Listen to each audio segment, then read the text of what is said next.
क्या आप जानते हैं कि दुनिया में कुछ हिस्सों में सेक्स रेशो इतना विषम है कि प्रति 100 लड़कियों पर 160 से अधिक लड़के हैं। यह चौंकाने वाला आंकड़ा सिर्फ एक संख्या नहीं है, यह एक बेहद परेशान करने वाले मुद्दे कन्या भ्रूण हत्या यानी फीमेल फीटिसाइड का आईना है।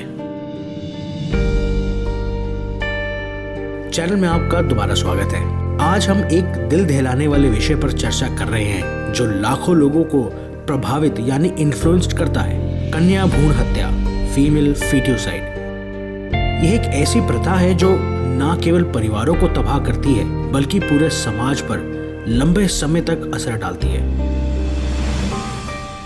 तो कमर कस लें क्योंकि हमें जागरूकता बढ़ाने और कार्रवाई करने की जरूरत है। आइए विस्तार से जानें।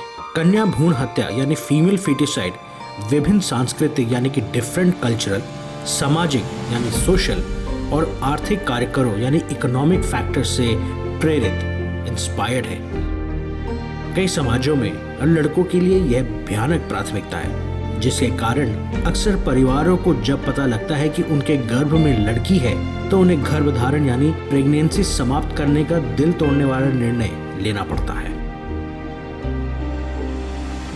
यह सिर्फ एक देश की समस्या नहीं है, यह एक ग्लोबल मुद्दा है। उदाहरण के लिए भारत और चीन में इस प्रथा के कारण सेक्स रेशो गंभीर रूप से अनबैलेंस्ड हो गया है। सामाजिक दबाव, आर्थिक विचार और यहाँ तक कि कानूनी खामियां भी इस चल रही ट्रेजेडी में कंट्रीब्यूट करती है। यह एक विशियस सर्कल की तरह है जो खुद को दोहराता रहता है और समय आ गया है कि हम इसे तोड़ें।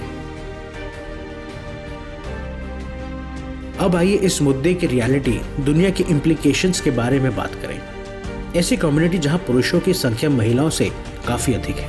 यह सेक्सुअल इम्बैलेंस कई सामाजिक समस्याओं को जन्म देता है, जिनमें महिलाओं के खिलाफ बढ़ती हिंसा, ह्यूमन ट्रैफिकिंग और इसमें शामिल सभी लोगों के जीवन की क्वालिटी में ओवरऑल गिरावट शामिल है। रिसर्च से पता चलता है कि इन समाजों में डिस्टर्बेंस और अस्थिरता यानी कि इंस्टेबिलिटी की संभावना अधिक है। मेरा मतलब है, क्या आप ऐसी दुनिया की कल्पना कर सकते हैं जहां महिलाएं इतनी कम हैं कि उनका मूल्य यानी वैल्यू महज एक वस्तु बनकर रह गया है। यह भयानक है और आंकड़े भी उतने ही गंभीर हैं। एक रिपोर्ट के अनुसार फीमेल फीटिसाइड के साथ जेंडर बेस्ड प्रथाओं के कारण ग्लोबल पॉपुलेशन से अनुमानित एस्टिमेट 160 मिलियन लड़कियां गायब हैं।